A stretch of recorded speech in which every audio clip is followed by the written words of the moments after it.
Leur nom, Rachida Tlaib et Ilhan Omar.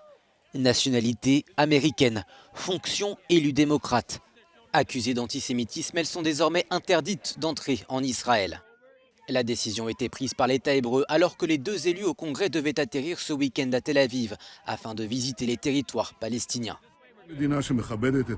En tant que démocratie ouverte, nous acceptons tous les visiteurs et toute critique. Et c'est ce que nous avons fait en accueillant républicains et démocrates au fil des ans, y compris ces dernières semaines, les bras ouverts.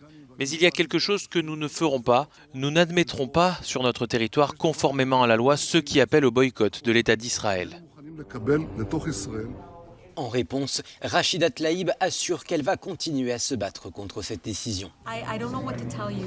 Je ne sais pas quoi vous dire, ce pays a fait une grave erreur. Il va certainement devoir en payer le prix. Beaucoup de mes collègues sont vraiment très en colère après cette décision. Ilhan Omar parle d'affront pour les États-Unis, car si la décision est présentée par Donald Trump comme celle d'Israël, le président américain l'a en réalité fortement encouragée. Elles sont vraiment très antisémites et vraiment anti-Israël. Donc j'imagine bien pourquoi Israël ne souhaite pas les laisser entrer sur son territoire. Il est surtout reproché aux deux élus leur soutien au mouvement du BDS qui appelle au boycott économique et culturel contre Israël. Mais à en croire l'organisation, ce ne serait pas la seule raison. Ce n'est pas une coïncidence qu'elles soient toutes les deux femmes de couleur.